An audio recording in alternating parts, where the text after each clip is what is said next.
On the 28th of May, 2024, the isolated nation of North Korea began a strategic bombing campaign of South Korea, including its capital of Seoul. In doing so, they drew international condemnation and the attention of United Nations Command. The payload? Shit. Like actual paper and shit.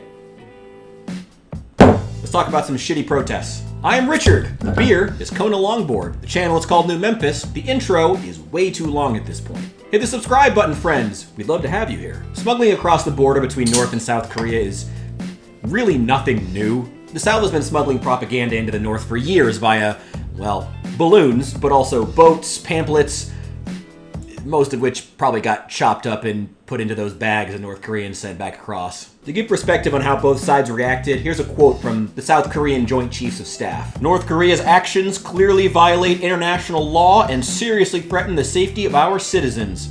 All responsibility arising from the North Korean balloons lies entirely with North Korea, and we sternly warn North Korea to immediately stop its inhumane and low-level actions. I love that they added low-level at the end. But what really fascinates me is the North's reaction. Kim Jong-un's younger sister, Kim Jo-young, said in a public statement, "We've done some of the things they always do. I don't know why they're making a big deal like they've been hit by a shower of fire."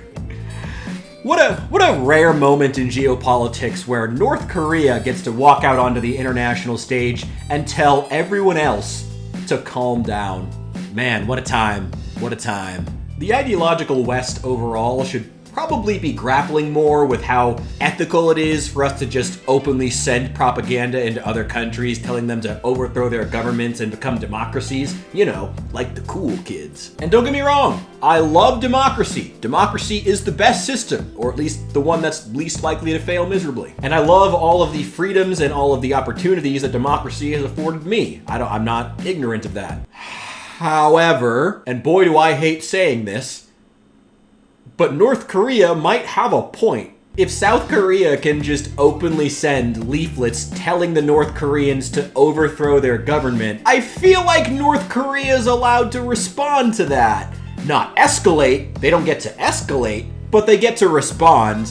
I mean, I feel like that's fair. The laissez-faire way in which the ideological West forces its ideas onto other countries, oftentimes without even acknowledging that it's doing it, can be a bit much at times. Meanwhile, the city of Paris is gearing up to host the Olympics this summer. And that's Paris, France, not Paris, Texas. I know a lot of you were probably confused. The River Seine, which I'm definitely mispronouncing, has been notoriously filthy for years. Like, literally a century. But when the Olympics came to town, suddenly the government had an extra $1 billion, literally $1 billion, to clean up the damn river that had been illegal to swim in because it's so polluted up until now. And still is. They haven't actually finished the cleanup yet. And the Olympics start in like 2 weeks, so that'll be fun. French President Emmanuel Macron has promised that the river will be clean enough for athletes to be able to swim in by June 22nd, and has even promised that he will himself swim in the Seine, again, probably mispronouncing that, on June 23rd of this year to prove that it's clean. At which point, in order to show their displeasure, the people of Paris decided to designate June 23rd as National Shit in the River Day. And that was before Macron decided to dissolve the French Parliament. Now they're probably going to designate June 22nd as National Taco Bell Day. The suffering of impoverished neighborhoods within Paris, while billions are being funneled into promoting Paris and France overall on the global stage, has become a sticking point in politics in recent years. I actually remember this flaring up not too long ago when Notre Dame had that really infamous fire.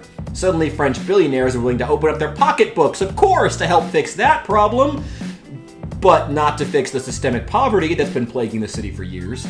But, on the other hand, change can often be incremental. Maybe the people of France should just be happy that this change to the river is happening at all. Or maybe they don't need an American to tell them how to feel about their own damn country. Who knows? Decide for yourselves.